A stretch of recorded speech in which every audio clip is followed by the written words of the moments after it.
All right, guys, so I gotta ask you a question. Why does my voice sound like that? Have you ever sold a piece of gear that you, at the time, were totally fine with letting go of, but down the road kind of regretted a little bit? Well, big surprise, I definitely have. And today, I was able to get one of those pieces of gear back that I regretted selling, and I'm gonna share that with you. But there was really only one reason that I wanted to get this amp back, and I'm gonna share that with you today. Let's do it!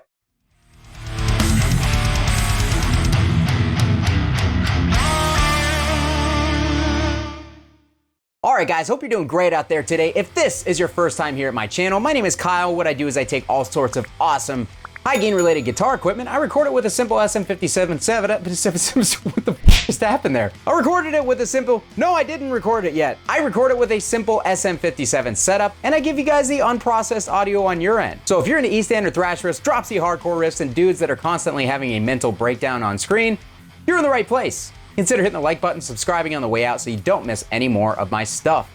Thanks. All right, guys, so today, that amp in question, I don't know if it's gonna be in the thumbnail or not, but it's probably not gonna be a secret either way. It is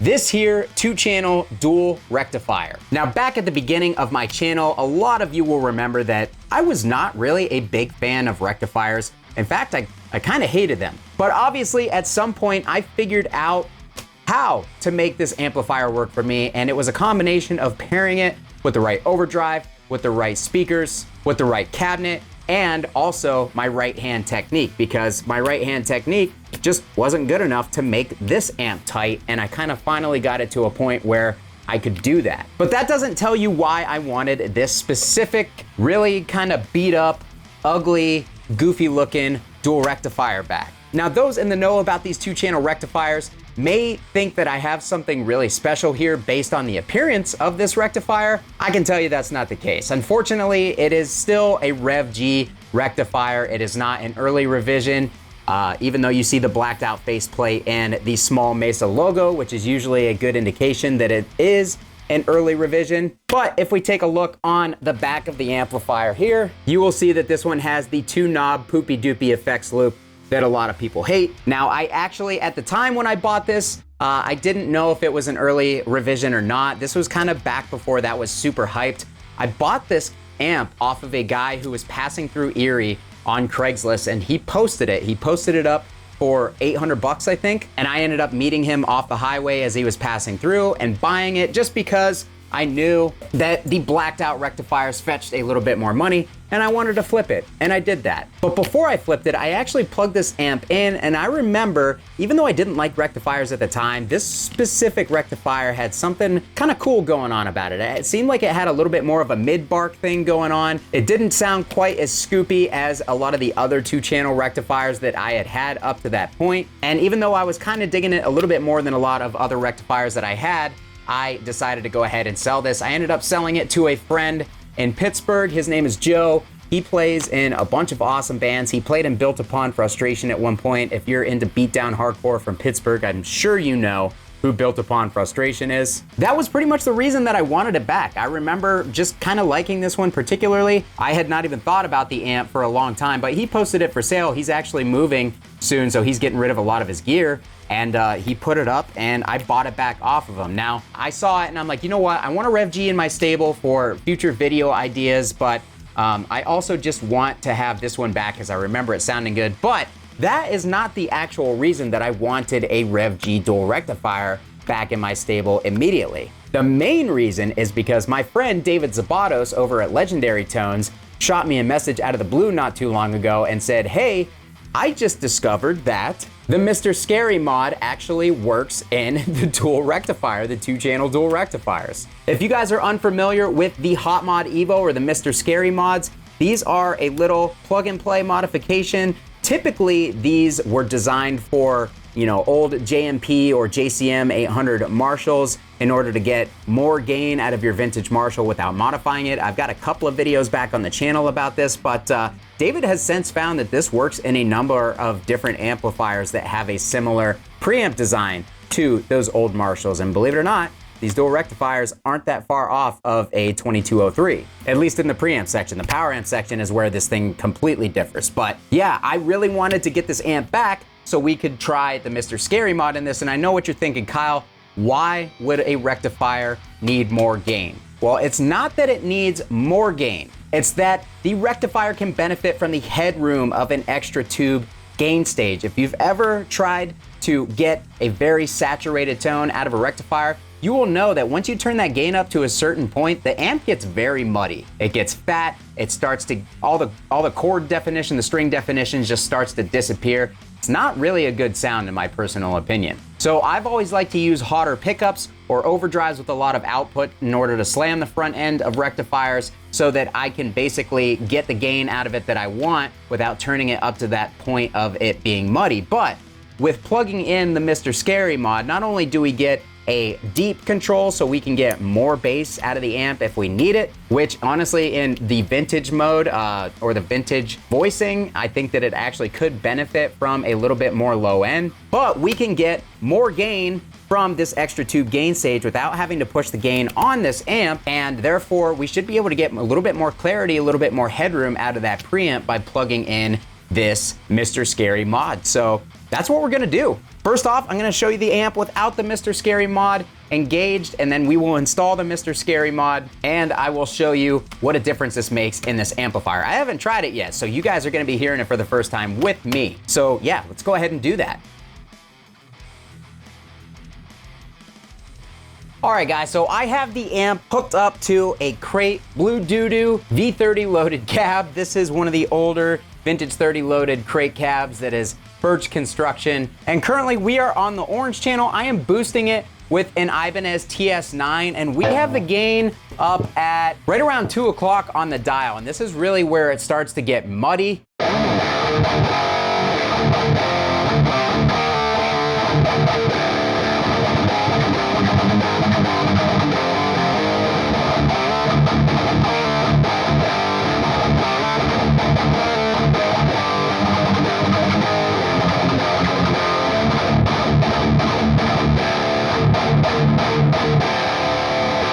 All right, so that is the orange channel. Let's go ahead and check out the red channel real quick.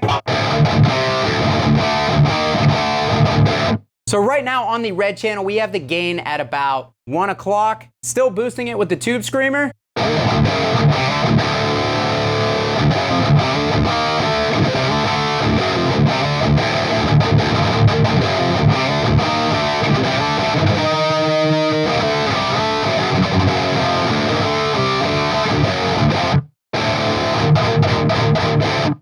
So as you can see, it's a pretty dry, pretty scratchy tone. We could definitely boost that gain up more if we wanted to, but we're gonna start to introduce some mud.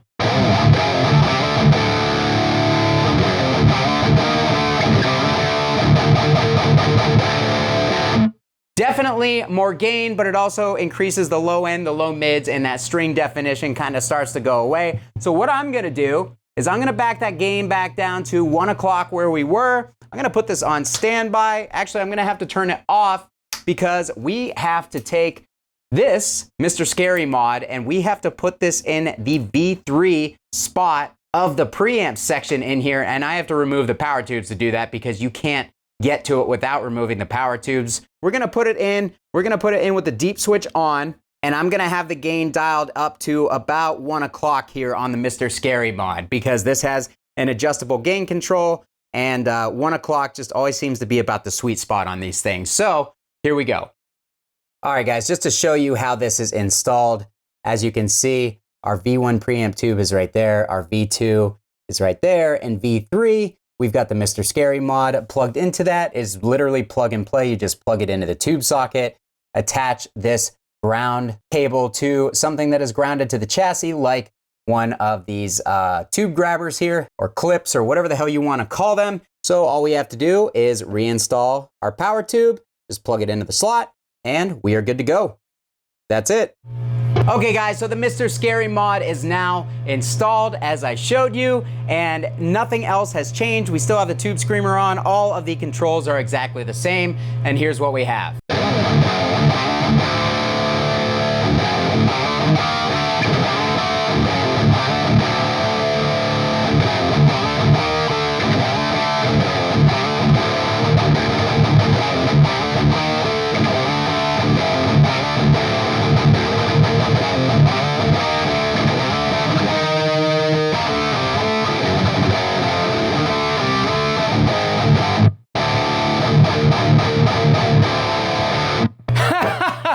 All right, so as you can tell, we have an insanely huge and punchy low end. Not super surprising from a rectifier, of course, but it just seems even punchier than before. It's not quite as saggy. Let's go ahead and actually dial some of that bass down. We've still got the gain right just above noon. It may be even actually a little bit lower on the dial than it was the first time around, but let's hear it again.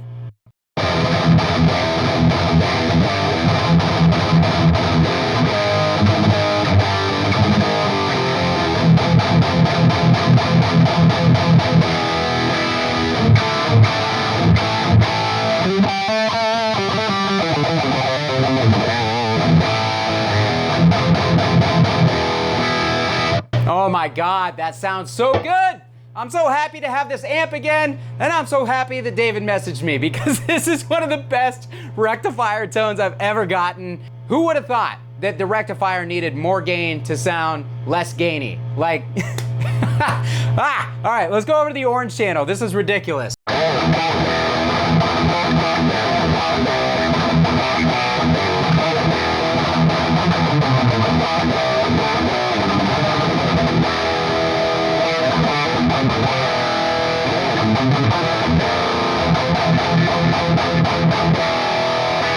And again, we still have a ton of gain. I can actually roll the mids back a little bit now because when you roll that gain up on the dual rectifier, it kind of flattens out that top end and those mids because the gain and compression evens it out. So now the mids and the treble are coming through a little bit more than they were before. So let's roll down that treble just a little bit more.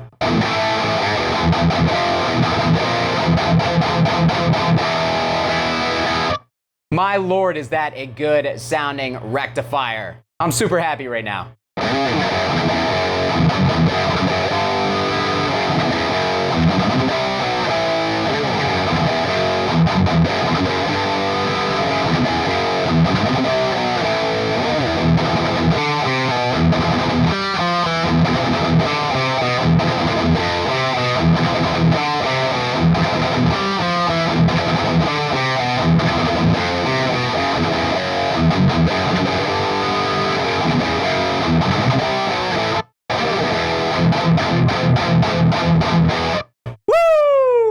This is a lot of fun. All right, so what I want to do now, guys, I actually want to grab a guitar with a lower output pickup because now I never really liked low output pickups on dual rectifiers because you had to crank the gain so much to get the saturation, but now I can use a legit PAF style pickup on this amp and get the saturation that I want without having to crank it to the point where it's Mud City.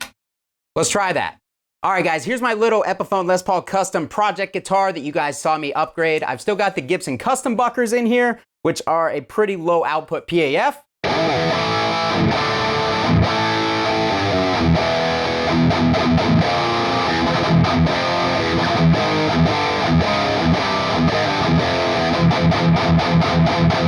All right, guys, so as you can hear, we've still got a good amount of saturation going on. I'm gonna bump those mids up just a tad. We're gonna bump that gain up just a tad.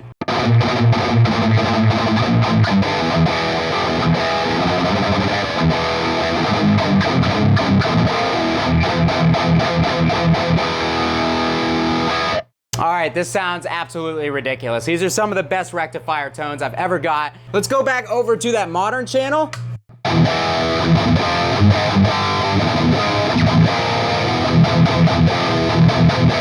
And we have all the low end that we could possibly need on this channel. Tons of gain. Man, this thing just sounds so good right now. Let's actually add a tiny bit of low mid and a little bit of high mid on the pedal.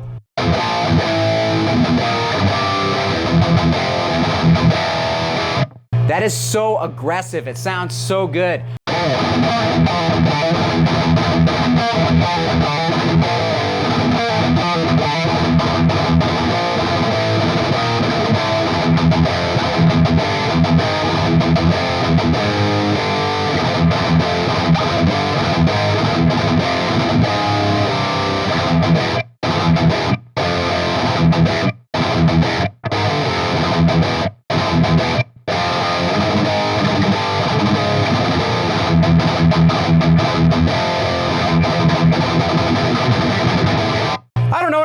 All right, last but not least, let's try a drop-tuned riff on this thing to see if that tightness holds up.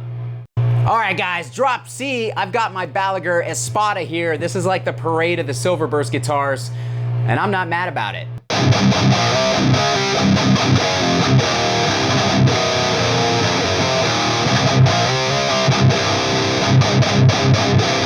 All right, so that sounds incredible. Let's try this thing with no overdrive, though. Let's see if we can get what we need out of it with no overdrive.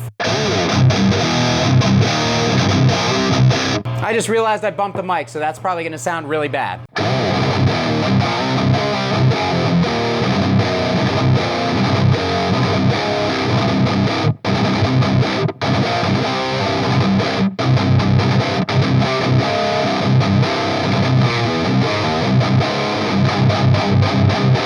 All right, so as you can see, this is why rectifiers go so well with overdrives. We do have a little bit more string clarity, we do have more saturation and a little bit more tightness, but again, let's turn on just a regular tube screamer.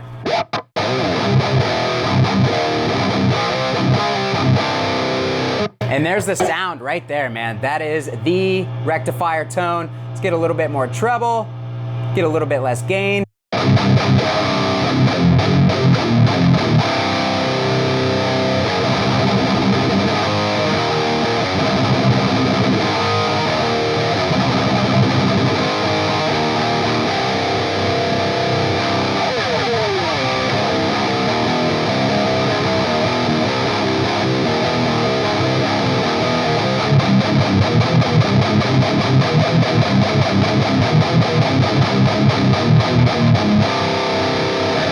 Instead of that Ibanez, let's try the Boss SD1 to get a little bit more top end grind.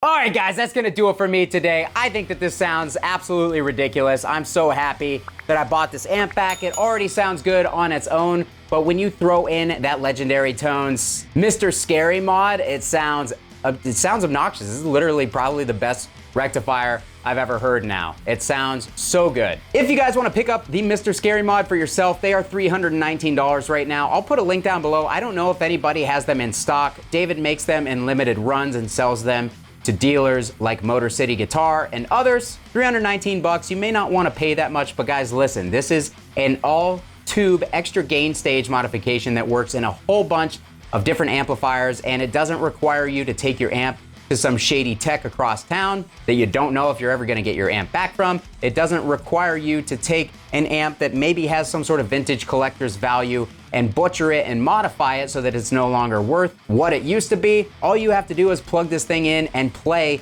and you get that extra gain stage, you get that extra headroom, less compression, more string clarity, all that good stuff. And it is completely reversible. If you ever sell the amp, you can pull that mod out of there and it's yours to keep and move into the next amp. So that's gonna do it for me today, guys. Thank you so much for watching. This was not a sponsored video. I just genuinely wanted to try this. I got this amplifier back for this purpose. Now it is not going anywhere. If you liked the video, hit the like button on the way out. Subscribe if you're not subscribed. If you want to help my channel, affiliate links for Sweetwater and Zounds down below if you purchase anything from those links, or using those links, I should say, from either of those retailers, I get a kickback. Greatly helps the channel. I really appreciate it. Consider adding your name to this list of incredible people by joining my Patreon community and supporting the channel directly that way. And as an added side effect, I'll love you forever whether you want me to or not. Thanks so much for watching, guys. Kyle here again. We'll see you next time.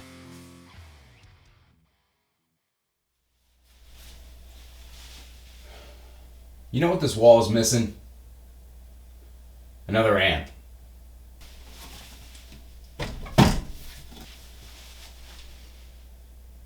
There we go.